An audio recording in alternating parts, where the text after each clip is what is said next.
بسم الله الرحمن الرحيم إن الله وملائكته يصلون على النبي يا أيها الذين آمنوا صلوا عليه وسلموا تسليما اللهم صل على سيدنا ومولانا محمد وبارك وسلم صلاة وسلام عليك يا رسول الله صلى الله تعالى عليه وسلم.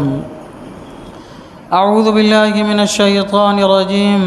بسم الله الرحمن الرحيم.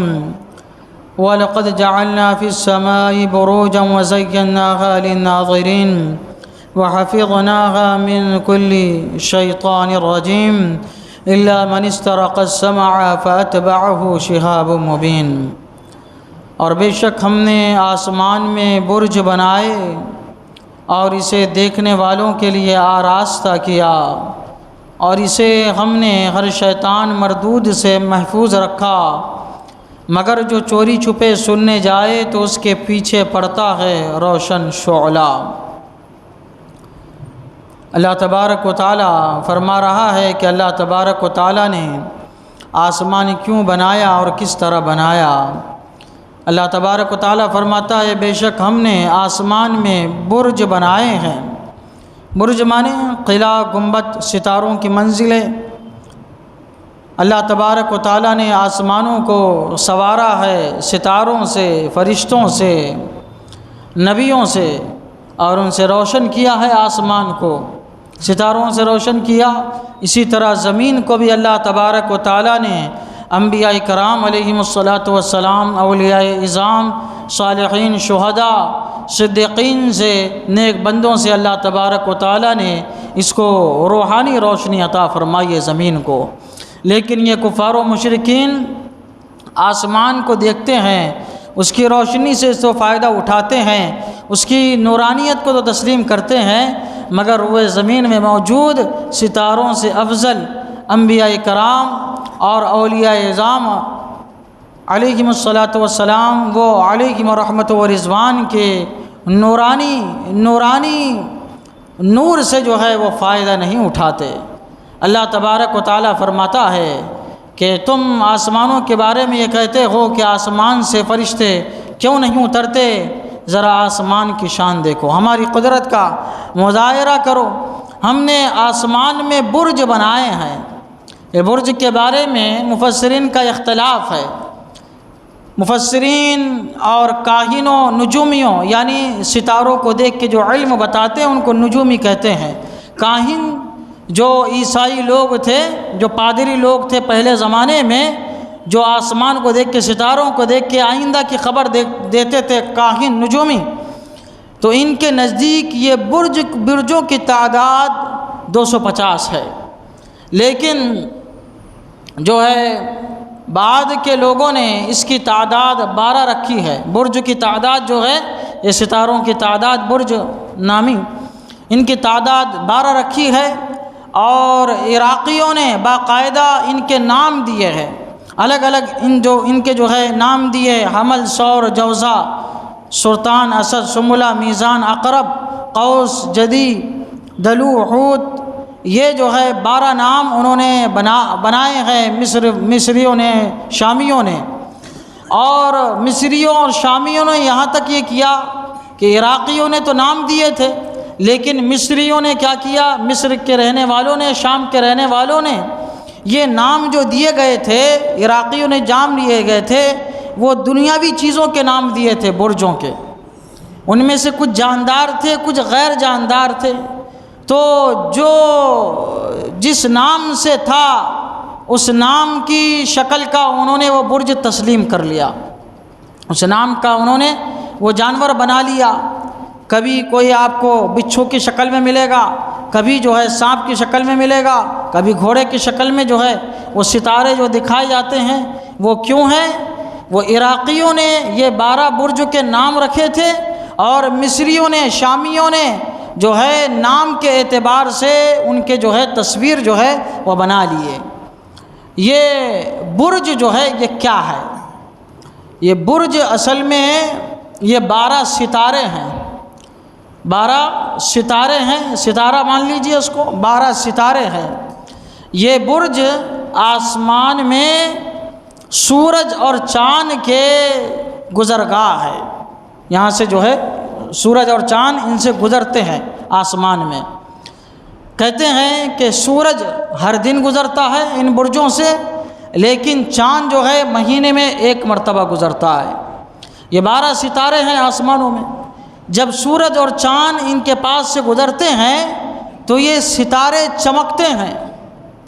تو یہ جو کاہن ہے، نجومی ہے، یہ دیکھتے ہیں کہ یہ برج میں اب چاند پہنچا ہے، سورج پہنچا ہے، تو اس کے اعتبار سے وہ وقت معلوم کرتے ہیں، اور اس کے بعد اس کے اعتبار سے وہ خبریں دیا کرتے ہیں۔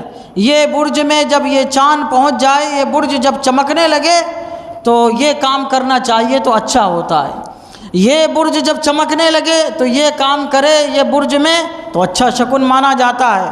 تو یہ جو آج کل کاہن، نجومی اور جو پادری جو ہوتے ہیں، پنڈت جو ہوتے ہیں، اور جو ستاروں سے جو علم نکالتے ہیں، یہ ستاروں کو دیکھ کے وہ یہی ہے، جب چمکتے ہیں تو ان کو دیکھ کے یہ علم نکالتے ہیں۔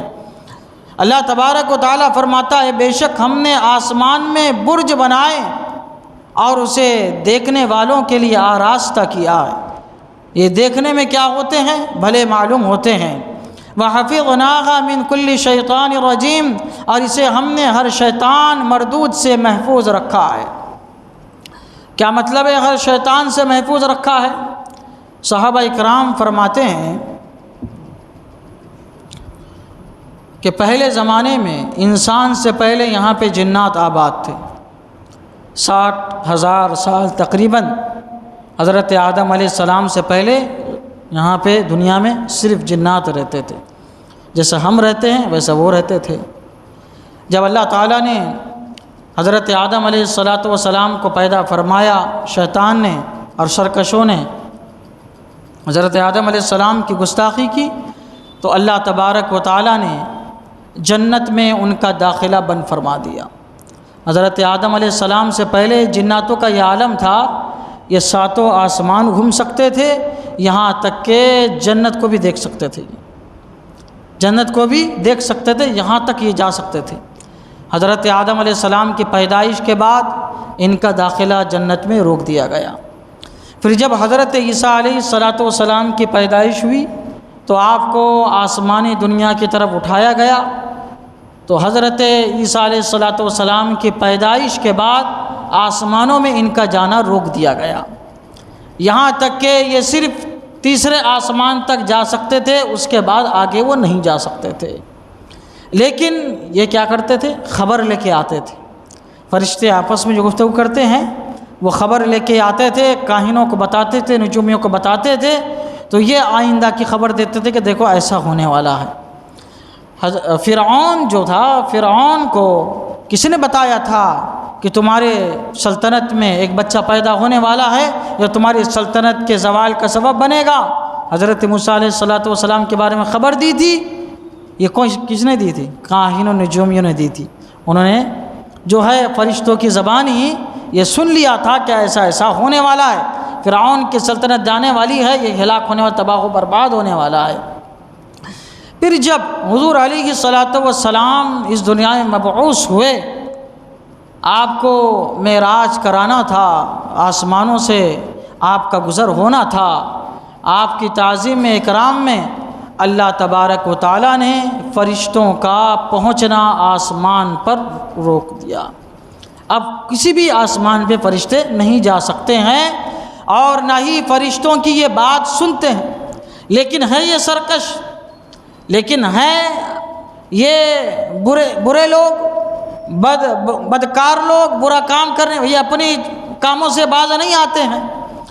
تو جب جو ہے اللہ تبارک و تعالیٰ نے ہر برج پر فرشتوں کی ایک جماعت رکھی ہے، 12 برج ہے آسمان میں، تو 12 برجوں پر اللہ تبارک و تعالیٰ نے فرشتوں کی جماعت رکھی ہے۔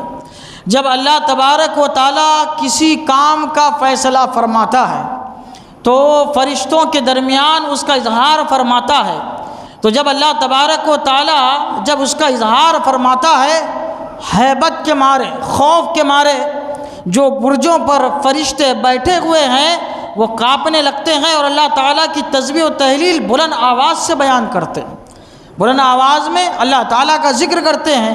ادھر شیطان کو معلوم ہوتا ہے کہ فرشتے بلند آواز سے ذکر کر رہے ہیں، یعنی اللہ تبارک و تعالیٰ نے کوئی حکم نے نافذ کیا ہے، کوئی حکم جو ہے وہ جاری فرمایا ہے، کوئی فیصلہ اپنا نافذ فرمایا ہے۔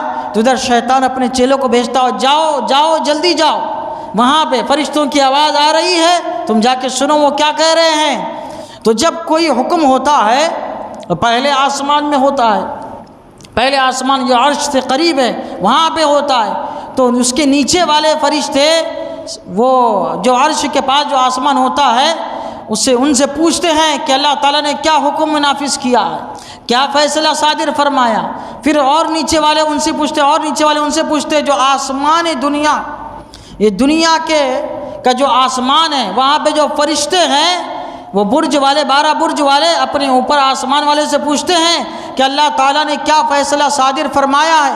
تو وہ جب بیان کرتے ہیں تو یہ فرشتے یہ شیاطین سرکش جا کے جو ہے وہ سننے کی کوشش کرتے ہیں، لیکن کبھی کیا ہوتا ہے، کچھ سنتے ہیں کچھ نہیں سن پاتے۔ لیکن کیا ہوتا ہے جب یہ سنتے ہیں تو اللہ تبارک و تعالیٰ فرماتا ہے مگر جو چوری چھپے سننے جائے تو اس کے پیچھے پڑتا ہے روشن شعلہ۔ جب یہ سننے جاتے ہیں تو جب سن کے واپس ہوتے ہیں تو شعلہ ان کے پیچھے یعنی ستارہ ان کے پیچھے دوڑتا ہے، بھاگتا ہے، تو کچھ تو کیا ہے وہیں پہ ختم ہو جاتے ہیں اور کچھ تو کیا ہو جاتے ہیں، پاگل ہو جاتے ہیں۔ کچھ جو تھوڑا بہت سن لیتے ہیں وہ آ کے جو ہے پنڈتوں کو، کاہنوں کو، نجومیوں کو جو ہے وہ بتا دیتے ہیں، لیکن پورے طریقے سے وہ نہیں بتا سکتے۔ تو اللہ تبارک و تعالیٰ اسی کا ذکر کرتے ہوئے فرما رہا ہے کہ اسے ہم نے ہر شیطان مردود سے محفوظ رکھا، مگر جو چوری چھپے سننے جائے تو اس کے پیچھے پڑتا ہے روشن ستارہ۔ یہ آسمان میں جو ہے یہ برج ہے 12 پھیلے ہوئے ہیں۔ اللہ کے رسول صلی اللہ تعالیٰ علیہ وسلم نے فرمایا ہر برج جو سب میں چھوٹا جو برج ہے یہ زمین کے سب سے بڑے پہاڑ کے برابر ہے، اتنا بڑا برج ہے آسمان۔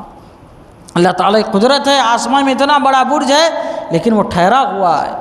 تو اللہ تبارک و تعالیٰ نے اسی برجوں کا ذکر جو ہے اپنے اس آیت کریمہ میں فرمایا۔ اللہ تعالیٰ کی بارگاہ میں دعا ہے مولا تعالیٰ قرآن شریف سیکھنے سمجھنے اور اس کے مطابق ہم سب کو اپنی زندگی گزارنے کی توفیق عطا فرمائے۔ اشہد ان لا الہ الا اللہ واشہد ان محمدا عبدہ ورسولہ وصلی اللہ تعالیٰ علی سیدنا محمد وعلی آلہ وصحبہ اجمعین برحمتک یا ارحم الراحمین۔